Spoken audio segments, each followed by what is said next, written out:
오늘 나누실 하나님의 말씀은 창세기 32장 9절부터 12절까지의 말씀입니다.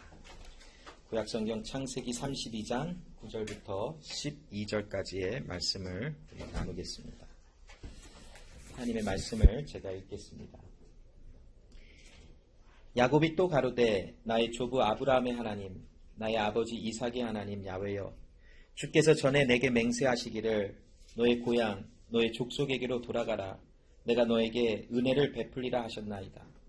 나는 주께서 주의 종에게 베푸신 모든 은총과 모든 진리를 조금이라도 감당할 수 없사오나 내가 내 지팡이만 가지고 이 요단을 건넜더니 지금은 두 때나 이루었나이다.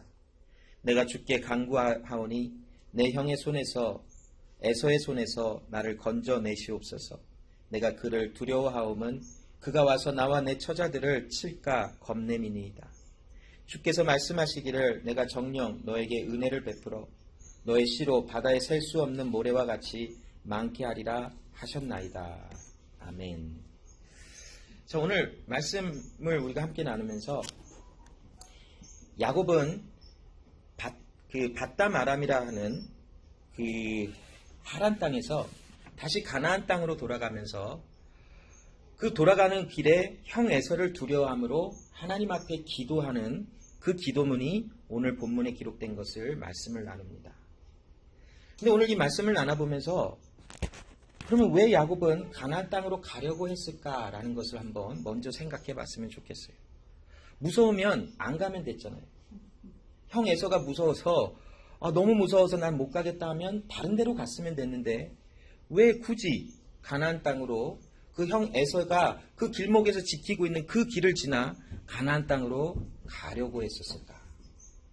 그 말씀을 오늘 한번 나눠보면서 특별히 오늘 야곱이 그 고통과 아픔과 걱정과 염려 속에서 하나님 앞에 기도하는 이유와 또 그 기도를 왜 드려지는지 또 그 기도는 어떤 방향성에 의해서 기도가 지금 하나님 앞에 고백되어지는지에 대한 말씀을 나눠볼 것이에요. 어제 제가 오후에 어떤 지체와 전화를 하는데 왜 야곱이 그곳으로 왜 갔어요? 라고 물어봐요. 그래서 오늘 말씀 나눌 거예요. 그러고 대충 설명을 해줬어요. 자, 오늘 잘 들어봐요. 그 지체는 누군지 모르지만. 자, 왜 야곱이 그 가나안 땅으로 가려 했을까? 자, 오늘 이 창세기 25장 21절로 23절에 보면 야곱의 출생의 비밀이 나와요. 자, 이름 야곱이지요. 야곱은 에서의 동생이었었어요. 자, 아버지 어머니는 누구였을까요? 이삭과 리브가였죠. 자, 그 야곱의 나이를 한번 추정해 보면 정확하게 몇 살이라고는 말할 수는 없지만 아마 야곱은 BC 한 1900년도쯤에 아마 태어났던 것 같아요. 정확지는 않을 수 있어요. 그러나 한 BC 기원전 한 1900년 전에 아마 태어났던 사람이었던 것 같아요.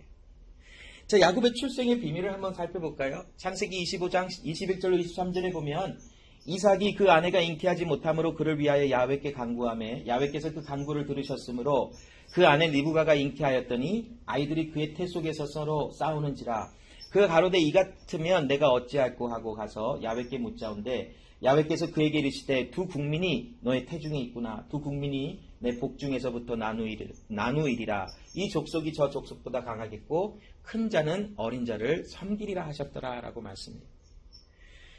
자, 하나님께 기도하는 그 리브가에게 하나님 말씀을 주시는데 큰 자가 작은 자를 섬기는 일이 일어나는데 그리고 그 작은 자를 통하여 큰 민족을 이루며 하나님의 복을 받아 누리는 그 약속이 작은 자에게 있음을 보여주고 있어요.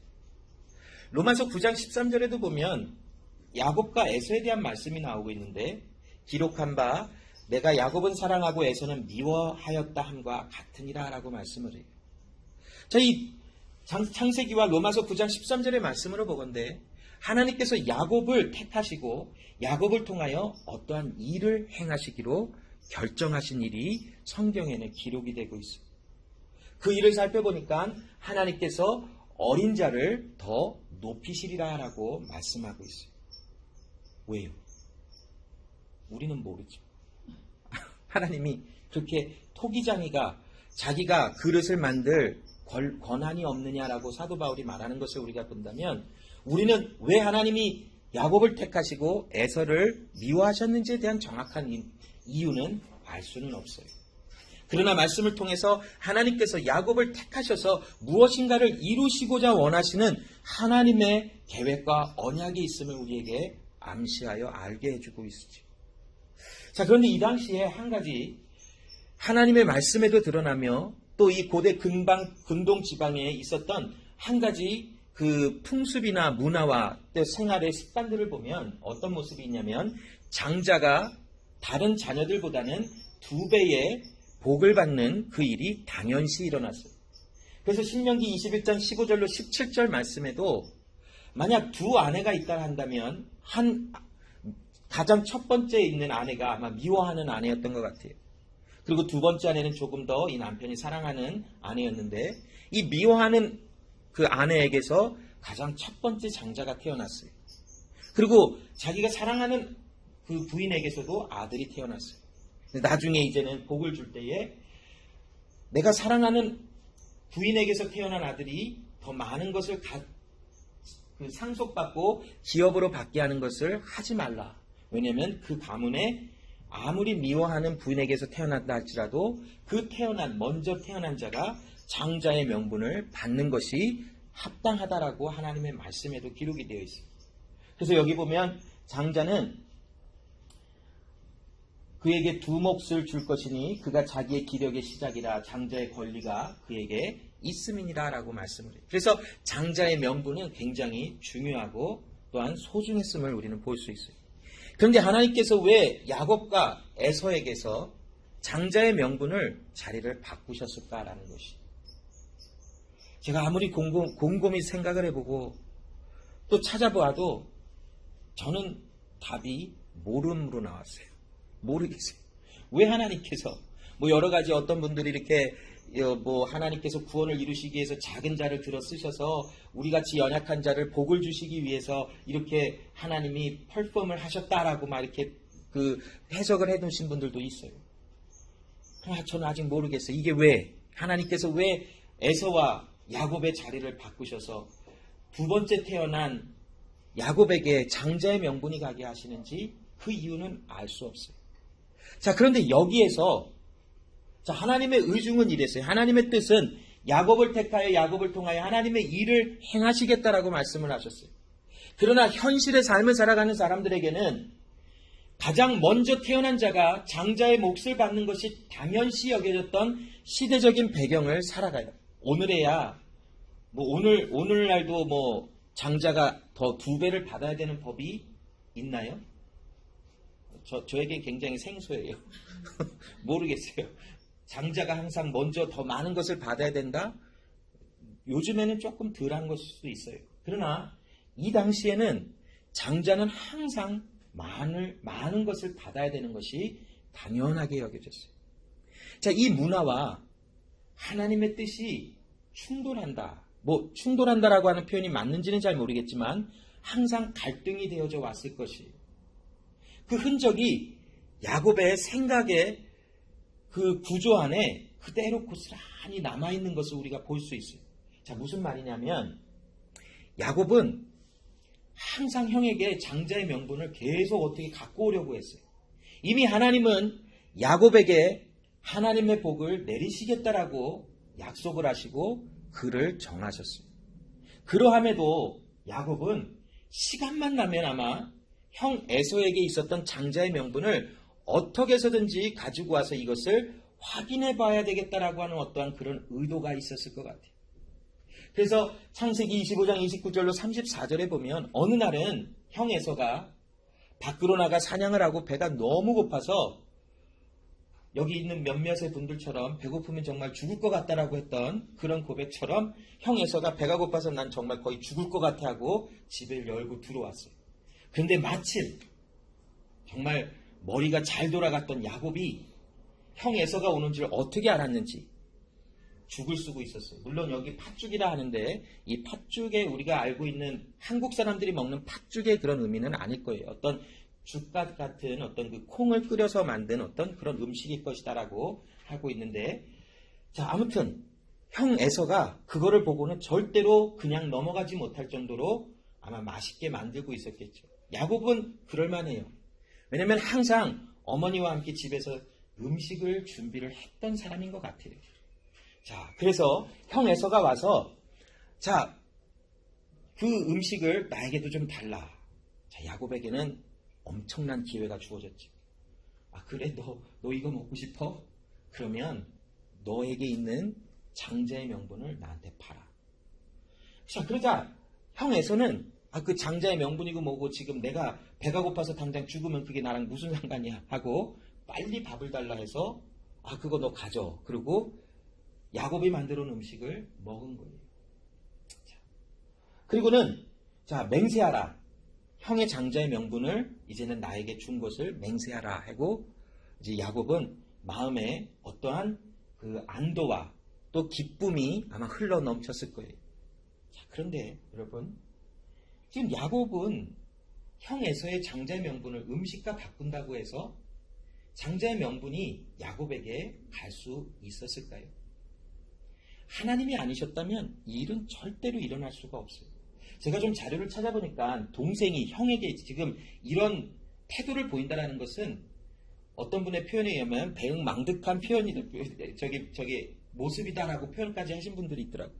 이 당시 동생은 형에게 감히 이렇게 할 수 있는 어떤 장자의 명분을 내놔라 뭐 이렇게 요구할 수 있는 어떤 그런 위치가 되지 않을 수 있다라고 하는 이 시대의 그런 모습을 이렇게 설명해 놓으신 분들도 있었어요. 자, 아무튼 요즘에도 어떤 집 가면 형이 권세가 있어서 동생이 뭐라 하면 조용히 하라 하는 집도 있을지도 몰라요. 우리 여기는 안 그런 것 같아요. 동생들이 다 센 것 같아요. 동생들이 너무 세서 조심해야 되는 그 첫째 모습들이 좀 보여져요. 저도 그렇고 우리 여기 몇몇 분들도 그럴 수도 있을지도 모르죠. 자, 그런데 자, 여기 동생인 야곱이 형 에서에게 가서 장자의 명분 내놔라. 감히 형에게. 지금 이런 일이 일어난 거예요. 자, 야곱은 이때에 팥죽을 써서 형 에서의 장자의 명분을 사려고 시도했던 이때에 어머니 리브가로부터 하나님께서 우리에게 이런 약속을 주셨다라는 것을 들었는지 안 들었는지는 잘 몰라요. 그런데 제가 봤을 때는 이 야곱의 어머니 리브가에게는 충분히 그 아들 야곱에게 100번, 1000번 이야기하고도 남았을 것 같아요. 야, 야곱아, 하나님께서 이렇게 하신다 그러더라. 이렇게 하신다 그러더라. 그러니까 너 준비해라. 잘 준비해라. 넌 나만 믿고 잘 따라와. 이렇게 아마 했었을지도 몰라요. 자, 그런 상황이 있었을 수도 있고 없었을 수도 있지만 그러나 한 가지 이 말씀에서 드러나는 야곱의 심리는 뭐냐면 항상 불안한 거예요. 걱정이 되는 거예요. 염려가 되는 거예요. 하나님께서 나에게 장자의 명분, 하나님이 작은 자가 더 크리라라고 말씀하신 그 말씀이 정말 과연 이루어질 수 있을까? 아마 염려를 했었을지도 몰라요. 왜냐하면 이 당시 시대적인 상황이 항상 첫 번째 태어난 자식이 2배의 기업을 물려받는 것이 당연시 여겨졌던 삶이었기 때문에 그래요. 그래서 야곱은 아마 어린 시절부터 항상 무엇인가를 쫓기듯이 아니면 무엇인가를 얻어야 되는데 얻지 못할 것 같은 불안감과 그런 염려 속에 항상 삶을 살아갔던 것 같은 흔적이 이 창세기 25장에 기록된 것을 보아요. 자, 이 이삭의 집안에 그의 두 아들 에서와 야곱의 이 가정에 아주 가정이 그냥 난리가 나는 한 사건이 이제 또 드디어 나오지요. 무엇이었지요? 변장하는 사건이 나오지요.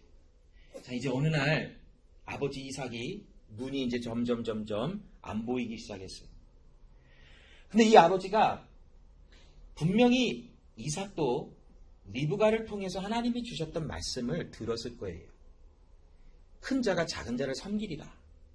하나님께서 작은 자 야곱을 택하여 하나님의 일을 행하시리라라는 말을 이삭이 안 들었을 리가 없어요.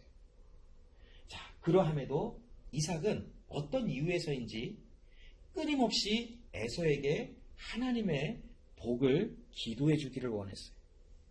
어느 날 아마 이삭이 기회를 엿봤을지도 몰라요. 리브가 항상 같이 살았던 여인이기 때문에 그 여인의 성품과 행위를 익히 잘 알고 있겠죠. 그래서 아마 어쩌면 은밀한 중에 아들 에서를 불러서 자, 에서야 잘 들어.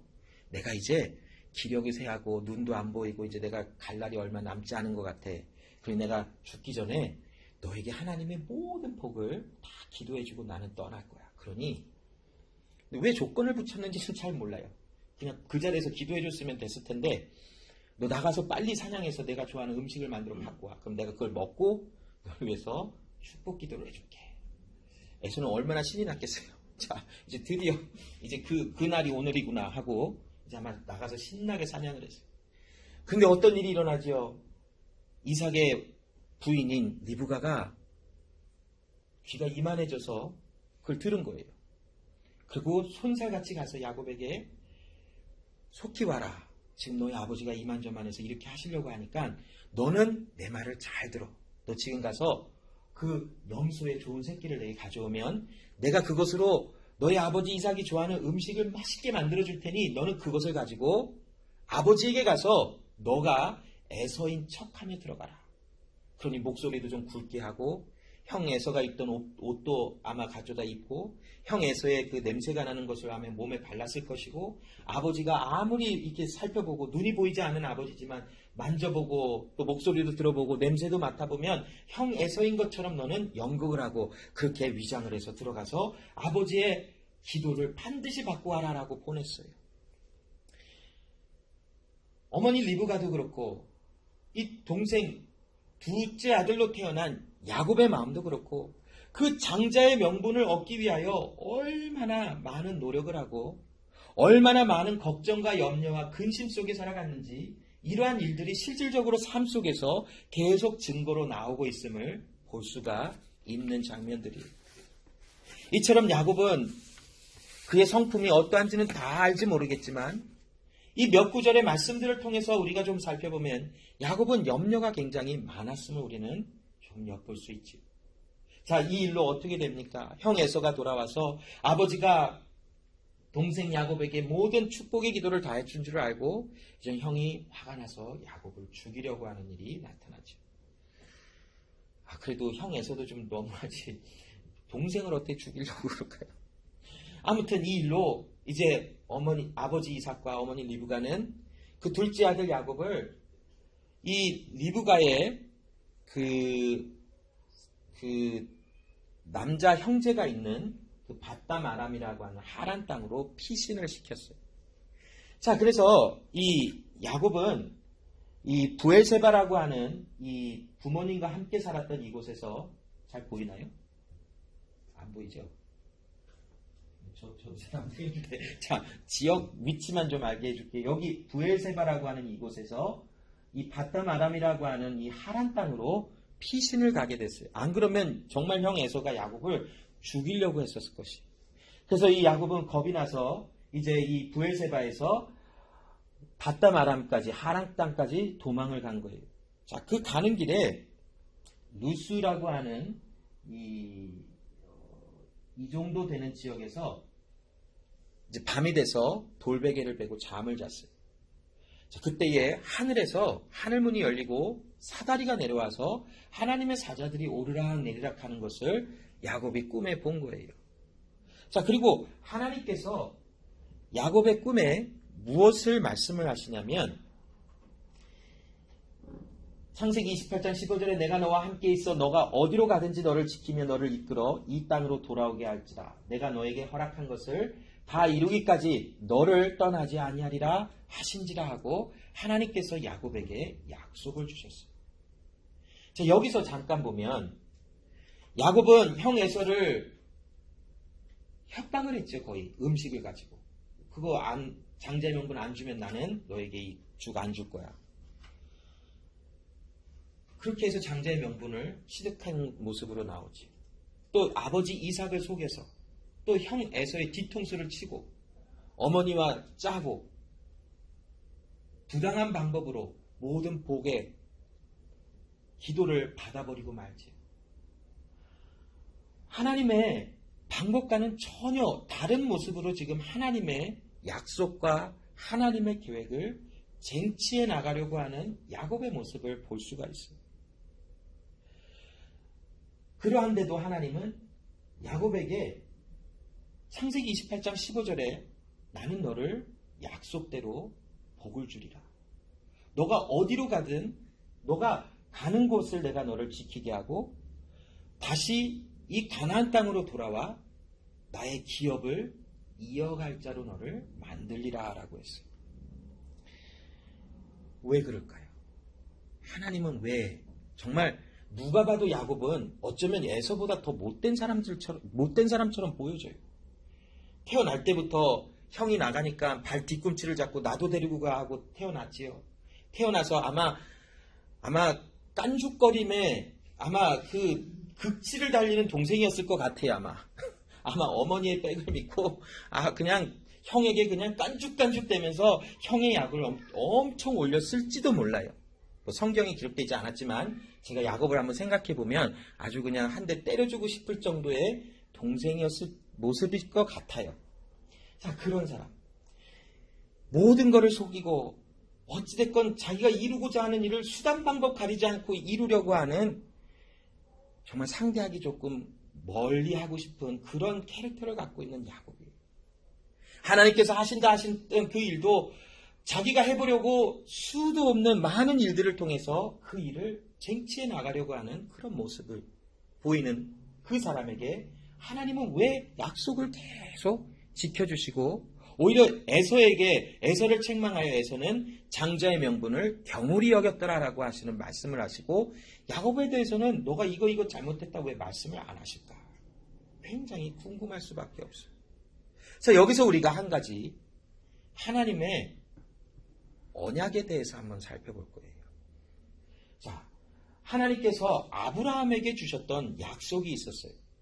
그 약속은 창세기 12장 1절부터 3절의 말씀이 아브라함에게 주셨던 언약이라는 것을 대표적으로 우리가 볼 수 있는데 여기에서는 하나님께서 아브라함에게 땅에 대한 약속, 후손에 대한 약속, 또한 복과 구원에 대한 약속을 하나님께서 주셨어요. 자, 그래서 이 하나님께서 아브라함에게 주셨던 이 약속은 아브라함이 받을 수 있는 어떤 자격이 있었기 때문에 아브라함에게 어떤 좋은 컨디션이 있었기 때문에 하나님께서 땅과 후손과 복과 구원에 대한 언약을 주셨음은 아니에요. 하나님께서 일방적으로 아브라함에게 나타나셔서 이르시되 내가 너에게 땅을 주리라. 내가 너의 후손을 많게 하리라. 내가 너를 복주고 너를 구원하리라. 약속해 주셨어요. 그리고 이 약속은 영원하다라고 말씀해 주셨어요. 창세기 17장 4절로 8절 말씀에도 보면 이 하나님께서 아브라함에게 주셨던 이 언약이 조금 구체적으로 기록되어 있는 모습을 보는데 특별히 그 땅에 가나안 땅에 들어가서 하나님이 약속하신 대로 아브라함과 또 그의 후손들이 그 땅에 영원한 기업을 가지고 살게 하리라 라고 말씀을 하셨어요. 근데 여러분, 이 땅에 대한 이것은 실질적으로 땅에 대한 어떤 그런 개념만을 이야기하신 것이 절대로 아니에요. 그렇다면 오늘에 이르기까지 이 영원한 기업이 된다라고 하는 것은 모든 그러면 예수 믿는 사람들은 이스라엘로 가서 그곳에서 살아야 된다라고 하는 결론이 나올 수도 있을지도 몰라요. 그러나 이 영원한 기업이라고 하는 어떤 개념은 땅에 대한 어떤 그런 시대적인 그 시대의 개념을 이야기하실 수도 있지만 영원한 기업이라는 것은 우리에게 주시는 영원한 구원의 역사를 이야기하고 계시는 것을 우리는 함께 말씀을 해석할 필요성이 있어요. 자, 아무튼 아브라함에게 주셨던 약속은 땅을 주고 후손에 대한 약속을 하시며 복과 구원에 대한 약속을 주시는데 그것이 아브라함에게만 허락된 것이 아니라 아브라함을 통하여 태어나는 모든 후손들에게 하나님이 약속하리라라고 주신 약속이었었어요. 그러면 여러분, 이 커버넌트라고 하는 언약이라고 하는 것에 대한 정의는 무엇입니까? 이 정의는 언약이라고 하는 것은 변하지 아니하는 하나님의 약속으로 하나님께서 하나님과 사람 사이에 규정하고 이행하시는 하나님과 사람들의 관계에서 나타나는 영원한 약속이다라는 것이 언약의 정의예요. 그래서 하나님께서 아브라함에게 주셨던 이 언약 커버넌트는 아브라함과 그 후손들에게 하나님께서 이런 일을 행하시리라, 하나님의 나라를 주시겠다, 하나님께서 주시는 은혜 가운데 많은 사람들이 주께로 돌아오는 일이 일어날 것이다, 또는 하나님께서 하나님의 백성들에게 구원의 역사를 주시리라 약속하신 그것이 아브라함에게도 동일하게 주어지고 있다는 것이. 그래서 우리가 이 아브라함의 언약을 우리가 살펴보면서 한 가지, 마치 사람이 우산을 쓰고 가는 것 같은 그런 개념을 한번 그려보면, 이 아브라함의 언약은 바로 은혜에 대한 언약 아래서 일어난 것이, 하나님께서 아브라함에게 왜 이런 약속을 주셨는가? 그것은 하나님의 사람들에게 하나님의 은혜를 주시겠다고 약속하신 하나님의 약속, 하나님의 언약이 있었기 때문이라는 것이. 그것을 우리는 Covenant of Grace라고 하는 그 단어를 통해서 설명하고 있는데, 이 언약에 대한, 그 은혜에 대한 약속은 하나님께서 타락하여 죄가 드러나 하나님께로 분리가 된 사람들에게 하나님의 언약을 세워서 그들을 하나님의 말씀 안으로 들어오게 하시고 그들을 구속하여 구원해 내리라 하시는 그 하나님의 약속, 그것이 바로 은혜에 대한 약속이에요. 그 은혜에 대한 언약은 창세기 3장 15절에 여인의 후손이 사탄의 후손의 머리를 부서뜨릴 것이다 라고 하시는 그 말씀으로부터 시작되어지는 것이 우리가 볼 수가 있지. 즉 하나님께서 아브라함에게 언약을 주시는 그 이유는 하나님의 구원의 계획과 구원의 약속이 이미 이 세상을 향하여 있었고, 그 구원이라고 하는 하나님의 커다란 그 은혜 아래서 하나님이 아브라함을 불러내셔서 하나님의 구원의 은혜가 무엇인지를 아브라함에게 보여주시는데, 내가 너와 너의 후손에게 나의 나라에 들어와 살 수 있는 은혜를 줄 것이야. 내가 너와 내 후손에게 구원의 은혜를 주어 너희를 살려낼 것이야 라고 하는 약속이 아브라함에게 주어진 것이에요. 그러면 여러분, 이 아브라함의 언약은 그 아브라함과 이삭과 야곱에게, 또한 하나님이 이제 불러 택하신 모든 사람들에게 그 약속이 이루어져, 이제는 갈라디아서의 말씀에 무엇을 하십니까? 너희가 만일 예수께 속한 자라면 약속대로 유업을 이을 자이며 아브라함의 자손이라 일컬음을 받을 것이라 라고까지 말씀을 하세요.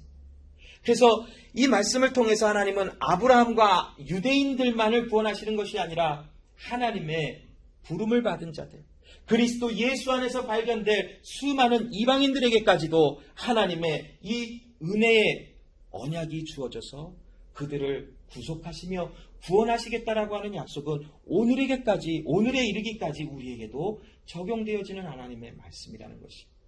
이 언약은 변치 아니하신데 무엇이 변치 않습니까? 하나님과 우리 사이에 관계가 세워진, 하나님은 우리의 하나님이시며 나는 하나님의 자녀이다라는 것이 변치 않게 되어진다라고 말씀하고 계시는 것이.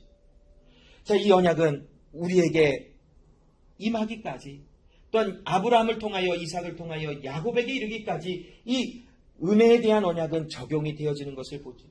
창세기 31장 3절에 야곱에게 이르시되 내 조상의 땅 내 족속으로 돌아가라, 내가 너와 함께 있으리라 하신지라. 이 당시 가나안 땅은 하나님의 영원한 안식을 대표하여 이 당시 시대적인 배경 속에 보여주시기 위하여, 하나님이 말씀하시는 안식이 무엇인지를 보여주시기 위하여 가나안 땅이라고 하는 그 지역을 하나님이 지목하여 보여주고 계세요.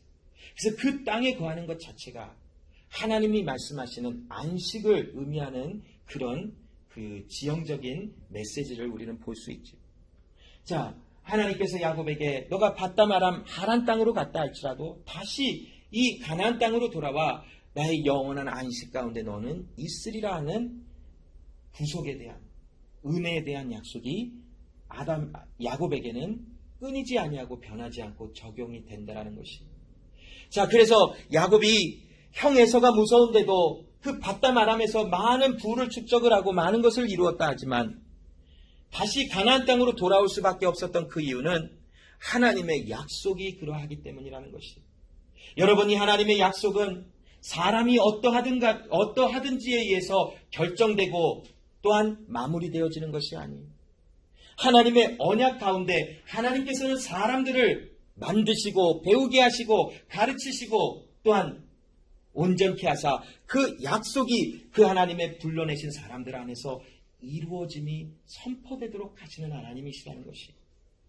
하나님께서 불러내신 하나님의 사람들을 하나님의 언약이 이루어지는 것을 확인하시며 나타내시기 위하여 그들에게 하나님의 말씀을 배우게 하시고 말씀으로 인하여 온전하게 되게 하시는 하나님의 일이 끊임없이 지속되고 있다는 것이. 자, 야곱이 이러한 하나님의 언약의 은혜 아래 있었기 때문에 야곱이 남을 속이고 하나님의 복을 쟁취하든 팥죽을 주고 형 에서에게 장자의 명분을 사든 이런 일들이 중심이 아니라 하나님의 일이 이루어지는 것은 결국 하나님의 언약, 하나님의 계획이 중심이 되어 비록 연약하고 형편없고 아무런 가치가 없는 사람이다 할지라도 하나님께서 그들을 만드시고 배우게 하시고 가르치심으로 그 약속이 그 가운데 이루어지게 하시는 것을 해내시는 하나님이시라는 것이. 오늘 11절에 보면 내가 주께 간구하오니 내 형의 손에서 에서의 손에서 나를 건져내시옵소서. 내가 그를 두려워하오면 그가 와서 나와 내 처자를 칠까 겁내미니이다. 야곱의 마음에는 항상 이제는 걱정이 있었죠. 20년 동안 생각했을 거예요. 내가 언젠가는 하나님의 말씀대로 가나안 땅으로 돌아가겠지만 형 에서가 나에게 와서 분명히 나와 내 가족들을 쳐서 죽일 수 있을 거야. 여러분, 염려가 무엇입니까? 염려의 정의가 뭘까요?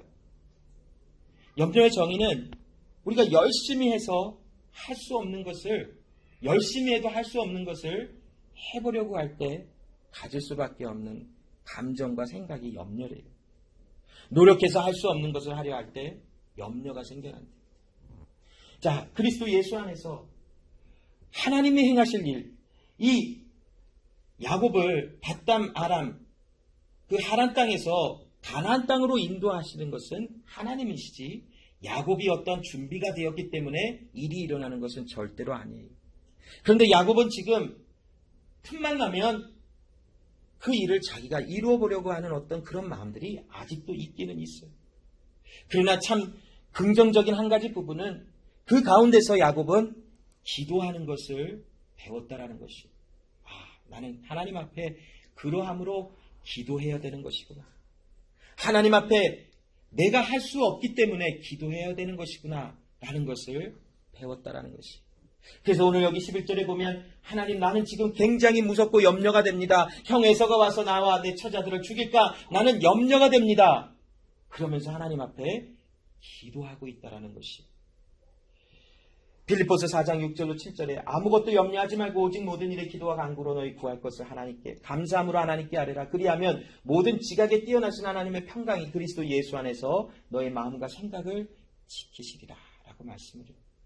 여러분, 우리는 우리의 삶을 살아가며 하나님의 약속을 바라보며 살아가요.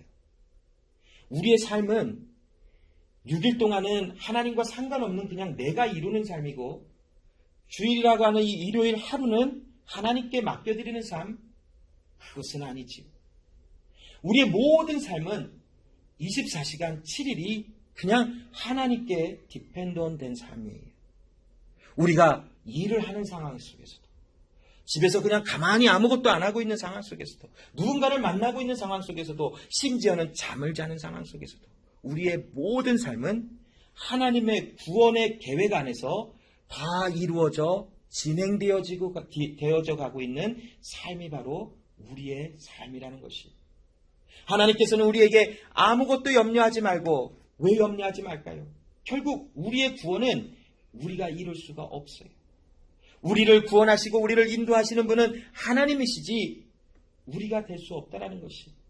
우리는 종종 아직 배움이 없고 아직 훈련되지 않은 모습 속에 내가 하나님 자리에 가 있는 일들이 굉장히 많아요.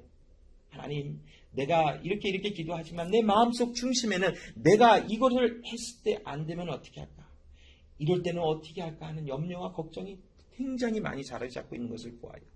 그러나 이미 우리에게 소망은 무엇이냐면 하나님의 구원이 우리 가운데 이미 시작되었고 구원의 마침은 날이 반드시 올 것이며 우리는 하나님을 사랑하는 자로 이미 우리의 삶은 시작이 되었고 하나님을 사랑하는 모든 모습은 완성되어지는 날이 있을 것이라는 것이. 그러므로 우리는 이미 하나님을 사랑하는 자가 되었어요.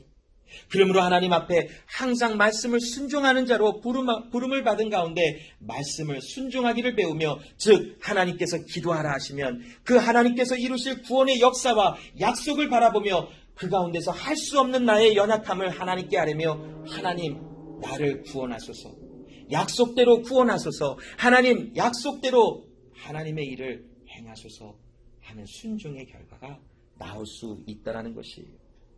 오늘 9절로 10절에 보면 특별히 10절에 한번 볼까요? 야곱이 이제 조금씩 그 하나님의 다루심과 함께하심을 통하여 하나님 앞에서의 삶을 배워나가는 고백이 나오고 있습니다. 나는 주께서 주의 종에게 베푸신 모든 은총과 모든 진리를 조금이라도 감당할 수가 없나이다. 자기가 연약함을 보고 있는 거예요. 이제.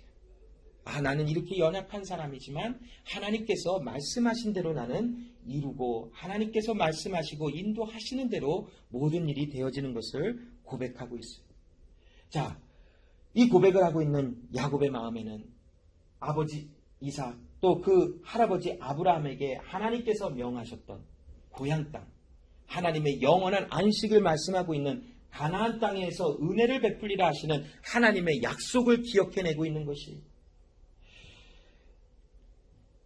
창세기 32장 12절에 주께서 말씀하시기를 내가 정녕 너에게 은혜를 베풀어 내 씨로 바다에 셀 수 없는 모래와 같이 많게 하리라 하셨나이다.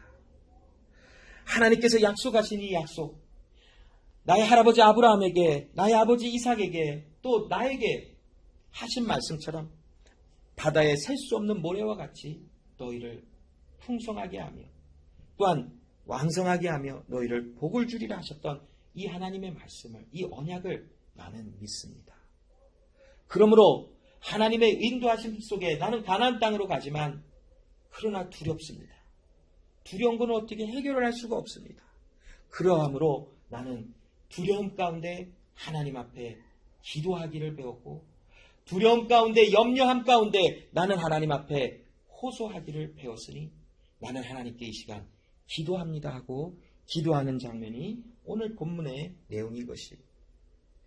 여러분 마태복음 11장 28절에 수고하고 무거운 짐진 자들아 다 내게로 오라 내가 너희를 쉬게 하리라 라고 말씀하세요. 우리의 인생의 삶은 참으로 많은 어려움을 겪어가며 살아가요. 잠시 잠깐 걱정과 근심에서 해방된 것 같으면 조금만 가니까 또 어려움이 또 일어나요. 진짜 언제까지 이렇게 될까? 언제까지일 것 같아요? 예수님 만나기 전까지 그렇게 계속 진행될 거예요. 그런 일들이 계속 일어나며 우리는 오늘도 실망하고 또 하나님을 바라보며 실망하고 하나님을 바라보는 그런 일들을 계속 지속하며 우리는 살아가요. 내일 일은 우리가 알 수가 없어요. 그러나 하나님께서 답을 주셨죠. 수고하고 무거운 짐진 자들아 다 내게로 오라 내가 너희를 쉬게 하리라. 여러분 이 하나님의 영원한 안식은 우리에게 이미 시작이 되었고 마치는 그날이 완성되어지는 그날이 반드시 올 것입니다. 우리를 예수 그리스도 안에 있게 하심으로 하나님의 주시는 평강의 은혜를 우리는 누리게 하셨다라는 것입니다. 시편 119편 71절에 고난당한 것이 내게 유익이라 이로 인하여 내가 주의 율례를 배우게 되었나이다 라고 말씀을 고백하죠. 여러분 고난이라는 것은 삶의 어려움과 염려와 걱정과 근심이 다가온다라는 것은 나에게 하나님의 말씀을 배우는 것, 하나님을 사랑하는 법을 배우게 하시는 하나님의 엄청난 훈련의 은혜인 것을 우리는 알 수 있습니다. 때로는 질병으로, 물질로, 삶의 캄캄함과 아픔으로, 또한 직장에서 당하는 어려움과 갈등과 힘듦으로, 사람들의 사이에서 겪는 어려움과 갈등과 또한 나눠짐의 아픔 가운데 하나님은 우리에게 끊임없이 하나님의 말씀을 배울 수 있는 은혜를 우리에게 허락하고 계신다라는 것이. 자, 오늘 본문에 보면 야곱은 자신의 안전을 보장해달라, 내 아내들과 자식들을 구해달라라고 기도하는 표면적인 것이 드러났습니다. 우리도 오늘날 하나님 잊고 먹고 쓸 거 채워주세요. 그 기도하잖아요. 안 해요? 저만 해요? 그렇게 하잖아요. 하나님, 오늘도 이 길 가는데 안전하게 갔다 오게 해주세요. 핸들 잡고 기도도 하잖아요. 하나님, 나 오늘 이런 문제 있었어요. 아팠어요. 힘들었어요. 기도하잖아요. 어찌 보면 다 내 거 이거 해주세요. 저거 해주세요. 다 그렇게 기도하는 것 같아요. 오늘 야곱도 똑같아요. 결국 이 야곱이라고 하는 분이 기도하는 게 내용이 뭐예요? 나 가나안 땅에 잘 가게 해주세요. 그냥 형 에서에게 공격당하지 않아서 나를 좀 지켜주세요. 나 죽기 싫어요. 우리 처자식 잃기 싫어요. 내가 쌓아놨던 거 잃기 싫어요. 그런 내용이잖아요. 자, 그런데 여러분, 여기서 하나님의 은혜 아래, 약속 아래 있는 자들에게 나타나는 기도의 방향성이 있어요. 비록 야곱은 자신의 충족, 자신의 필요함을 기도함으로 하나님 이 기도의 소원을 들어주세요라고 기도하는 것 같지만 결국 그 구함은 어디에서부터 출발이 된 것이냐면 하나님의 약속, 내가 너를 구원하리라. 내가 너에게 생명을 주리라. 내가 너를 복을 주어 나의 자녀가 되게 하리라 하시는 하나님의 말씀을 이루고자 원하는 그 바탕에서 시작된 야곱의 기도라는 것입니다. 그러므로 여러분, 이 말씀을 오늘날 우리에게 적용을 해보면 우리는 끊임없이 하나님 안에서, 그리스도 예수 안에서 우리의 삶의 필요를 구하며 하나님 앞에 이것 해주세요, 저것 해주세요 기도하는 것 같지만 결국 그 기도의 모든 기본 시작은 어디서부터 시작되게 하시냐면 하나님의 구속과 구원과 은혜의 약속의 중심에서부터 구하게 하시고 간구하게 하시는 하나님의 일이 내 안에서 이루어지게 하신다는 거예요. 야곱이 하나님, 내가 가나안 땅으로 이제 가야 되게 말씀하신 대로 갑니다. 그곳에서 만날 형의 그 위험은 나는 감당할 수가 없습니다. 표면적인 것, 날 지켜주시고 살려주세요지만 결국 그 일이 이루어져야만, 야곱이 가나안 땅으로 가야만 하나님의 구원의 은혜가 있음이 또한 선포되고 나타나는 그런 여러 가지 과정이 있기에 하나님은 그를 반드시 가나안 땅으로 인도하여 주실 것이라는 것이지. 그러므로 야곱의 기도는 자신을 위한 기도인 것 같지만 결국 하나님의 약속을 중심으로 출발하여 고백되어지는 기도를 그가 배웠고 그렇게 기도하기로 이제는 순종하는 모습들이 나타나게 된 것이. 오늘 이 시간 우리가 오늘을 살아가는 우리에게도 하나님, 나 지금 아파요. 치료해 주세요. 이 기도의 시작도 우리를 구원하시는 하나님의 언약에서부터 시작되게 하세요.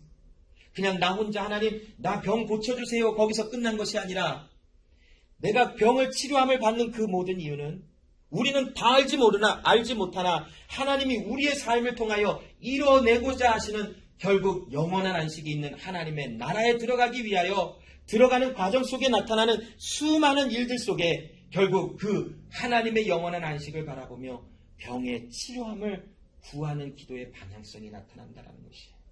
하나님, 나 이런 것이 필요합니다. 일용할 양식이 필요합니다. 이러한 모든 기도의 내용도 결국 우리가 영원한 안식에 들어가게 하시는 하나님의 구원의 역사를 바라보며 그곳에서부터 시작되어지게 하시고 그곳으로 나아가게 하시는 하나님의 기도를 가르치시는 은혜가 우리 가운데 계속하여 주어진다는 것입니다. 그러므로 여러분, 시편 116편 1절로 4절이 고백하는 것처럼 야훼께서 내 음성과 내 간구를 들으심으로 내가 저를 사랑하는도다. 그 길을 내게 기울이셨으므로 내가 평생이 기도하리라. 사망의 줄이 나를 두르고 음부의 고통이 내게 미침으로 내가 환난과 슬픔을 만났을 때에 내가 야훼 이름으로 기도하기를 야훼여 주께 구하오니 내 영혼을 건지소서 하였나이다. 여러분, 이 지금 시편을 고백하는 사람은 하나님의 구원을 보았어요. 그리고 음부의 고통과 아픔이 이를 만날 때마다 그가 고백하는 기도의 가장 중심에는 내 영혼을 구원하소서, 하나님의 은혜의 구속에 대한 약속을 의지하여 나를 음부와 고통에서 건져내시라고 기도하는 기도의 방향성이 있음을 볼 수 있습니다. 여러분, 삶 속에서 아프십니까? 고통과 고난과 아픔을 당하십니까? 우리는 그 길을 가야 해요. 피할 수 없어요. 그 길을 통과하며 하나님은 우리에게 배우게 하세요. 하나님만이 길이요 진리요 생명이며 우리는 그 영혼을 구원하시는 하나님께 우리의 생각과 모든 강구가 출발하도록 우리의 삶을 만지시고 만드시고 또한 다스려주고 계시는 주님을 경험하게 하신다라는 것이. 그러므로 여러분, 염려와 걱정 속에서 이 하나님의 기도를 배우게 하시는 은혜 속에서 하나님의 영혼을 구원하시는 주님의 은혜를 붙잡고 간절히 기도하시는 여러분 다 되시기를 간절히 소원합니다. 기도합니다. 하나님 아버지 감사합니다. 오늘도 그리스도 예수 안에서 하나님의 말씀의 은혜를 또한 나누게 하심을 감사합니다. 고통과 아픔 속에서 하나님께 기도한다라는 것이 우리의 힘과 능력으로는 어쩌면 불가능하다 고백할 수밖에 없습니다. 아니 불가능하다라는 것을 고백할 수밖에 없나이다.